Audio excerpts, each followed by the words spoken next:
ahead and have a seat.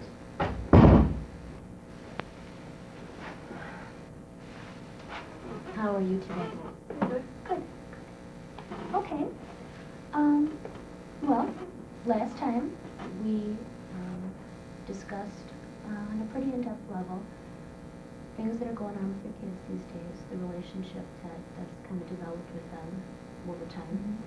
We talked about what's changed, what's happening now in the way you interact with your kids, particularly your two oldest ones, versus what was going on before when they were a little younger and at home more.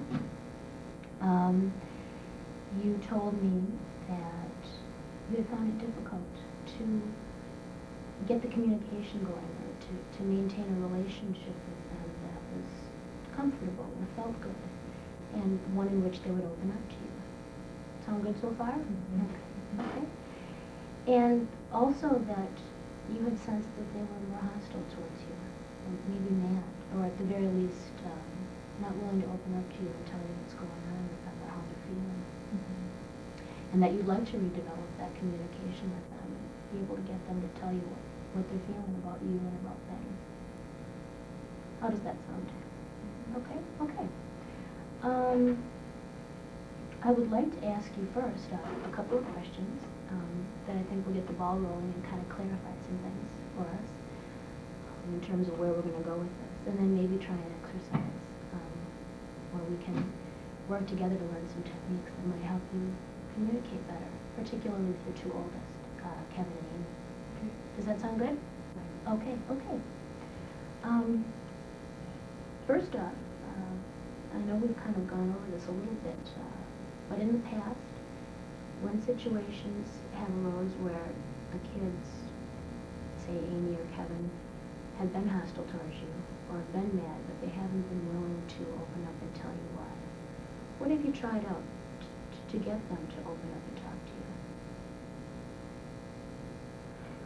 See, when we get angry about things, I'm kind of riled up too, you know, because they trigger my anger. What do you mean riled up?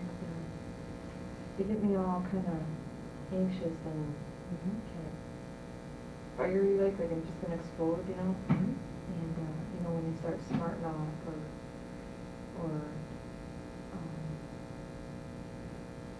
you know, basically I'm like, listen here, young man, we have to sit down and talk about this.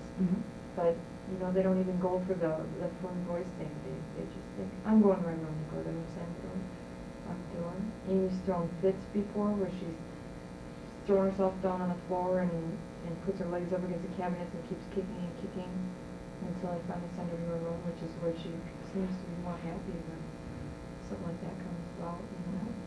So it's really hard to talk about it. And I've even gone in their rooms and said, you know, listen kids, I'm sorry I flew off the handle, you know, and then they don't even acknowledge me, and that makes me mad again. I'll be like, well fine, I'm not, you know, I'm not sorry. Why did I waste my time coming in here? You know? So when you confront with them or when you talk with them, something bad happens, it escalates to where you're shouting, you're anxious, maybe you're hostile right back. Okay, okay. Is that what you, let me rephrase that, what do you think you could have done differently? Well, if I knew how to just, you know, stay calm through it all, maybe just, you know, maybe my temper wouldn't flare up and we could actually talk and they wouldn't have to be so defensive, maybe. So you're thinking that if you were able to just maintain a calmness and kind of keep your voice even and talk to them like that might do a lot to help them because then they wouldn't get so defensive and run off or talk back or whatever it is that they do need. I agree with you. I think that's a good observation. I think that oftentimes when we argue with anybody, especially our kids, though, that as the mood it intensifies and you get more hostile and more anxious, they read into that and they react to it. So I agree with you. With that said, I think that I have a couple of techniques that maybe we could try out, you and I, in kind of a role play situation. I think they're simple techniques, but I think that they go pretty far in getting people to respond to us and making people feel like their opinions count or that, they want to open up. How does that sound? Sure. Sounds good? Okay. In this role play, initially, I'm going to be you. I'm going to play Linda. And I was thinking that we could enact a scenario that you told me about last time we met, and that was with Amy, and I believe it was Amy and her brownie potluck. Mm-hmm. And you told me that things didn't work out so well, and you weren't able to attend, and that she was real upset, but really wouldn't talk to you about it or tell you how she was feeling. Okay. Why don't we use that scenario? I'll be Linda, and you can be Amy. And I would like you to kind of not just watch or listen to what I'm saying, but listen to how I'm saying it as we role play. And then afterwards, you can give me some of your feedback and tell me what you thought. Okay. Would you like me to start? Okay. Are you just supposed to say what Amy's been saying to you lately, or? Sure. Just enact it to the best, whatever you think, and you know Amy better than anybody. Play Amy and how she reacted in that situation. What her responses would have been to what I'm saying as her mom. Okay? Okay. Amy, I would really like to talk to you about what happened tonight. Why, nothing happened, Mom. I know, I really understand that you are angry. You have every right to be angry. It didn't work out. I'm not angry, just leave me alone. I'd really like to hear what you have to say. Tell me what you're feeling. What do you care what I'm feeling? Never go anywhere with me. And you're right to feel that way. It hasn't worked out as well as I've tried, and I do care, and I really want to know what your thoughts are about it. Good enough to go to Kevin's baseball games last summer. Can't even come on a stupid dinner with me. That does seem unfair, doesn't it?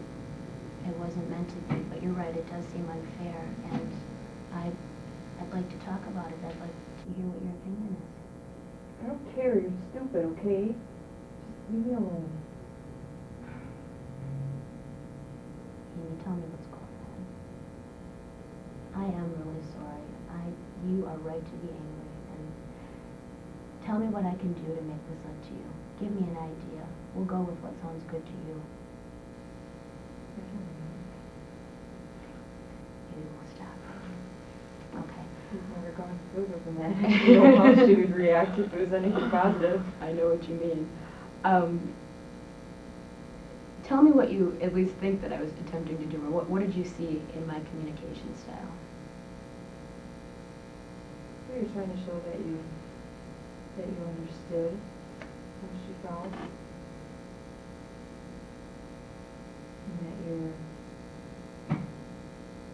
that you were taking blame, trying to make her maybe feel better.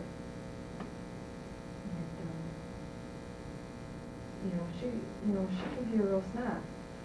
I guess that's the best word that comes to mind, and you put up with it the entire time. I mean, I would have been like, you do not talk to me like that, young lady, and don't you ever use that tone of language with me again, Sure. And gone off the handle, but, you remained really calm through that. You're right, and first let me start by saying I understand your feelings, believe me, but that's something that happens a lot when we're debating with someone or arguing with someone. We tend to lose our cool a little bit, and as the debate progresses, our voice picks up in pace and in tone, and people read into that. People will react to that, and I think you're right to see that as you get more anxious with her and more hostile with her, or whatever you would say the words were, that might escalate her fever too, and the way she's responding to you, and just kind of keeps building. Whereas if you can maintain that cool in your voice tone, that she might be a little bit more receptive and more willing to respond and not be put on the defensive so much. Mm-hmm. What do you think about that? Makes sense. Sense? Okay. I think that that speaks to body posture too. And maybe, what would your reaction be? I'll put it that way. When someone talks to you like this. Like Russell does. Like Russell does. How does that make you feel? It just annoys me because I know it's just gonna be negative remarks that come out of his mouth, stuff that I don't wanna hear. Mm-hmm. Mm-hmm. Like their mind is already made up. Yeah. Good. Relax a little bit. And I think that you're already aware of some of those things. Be real conscious of that as you're speaking to her and see how that works for you. What about with what I said? The words that I was using. How did it work? How did you, what was I saying? How was I phrasing things, or what was I saying differently maybe than the way you would have said it? You were saying, that I can't blame you when you're thinking about her feelings. I don't know, I guess. Everything you said was differently than the things I would have said. I would have said, listen, Amy, I'm sorry. That would have been the extent of it. Yeah. But by turning it around, not even just begging for an apology, but by letting her know that you're really concerned about what she's feeling. That's right, that's right. It's a technique, and the technique is called fogging, however, that's not as important as what it does. It means when you're speaking to somebody who's upset with you, to really validate that you've heard what they've said and that you understand what they're feeling. And even if it's not verbal, if she turns her back on you, if she's snippy with you, if she doesn't, things that she says, paraphrase what she said. Tell her that you understand what she's feeling and that she has a right to feel whatever way she feels. I think a lot of times when we communicate with lots of people, but particularly with children, we tend to overlook their opinions or not ask them what their opinions or their feelings are about something, and maybe assume we know better as adults. I think kids are real receptive when you ask them, what would you do here? I really want to know what you're thinking. I'm really interested to hear what you have to say. I think kids can really be receptive to that because they don't get asked very much. Yeah. What do you think? Yeah. Makes a lot of sense. Makes a lot of sense. How do you think Amy would respond to that? Curbing nibbles. Your voice was staying real even and you were staying really calm and showing her that you were really concerned. Asking her what her opinions were, telling her, coming back to that you really were, again and again, really concerned with what she was feeling and thinking and really wanted to know. I could hear that. I think it was a good job. Okay. That, in fact, is what I'm hoping that you will practice a little bit this week. You had told me that you get some free time in the afternoons when the kids are all gone. Mm-hmm. And I think that afternoons are a good time, first of all. Mm-hmm. Okay. Maybe spend some time once a day during the afternoon kind of practicing that, what you would say to certain responses, since you know some of Amy's responses, or Kevin's responses for that matter, and how they react to you when they get hostile, things that they say, and practice what you're going to say to them, asking them how they feel, telling them that you do care and that their opinions do count, and practice the voice and the body posture a little bit too, but particularly the words too. How does that sound? Good. Good. Okay. Next time then, we can talk a little bit about what you practiced and how it felt. Okay? Okay. Sure, please. You bet.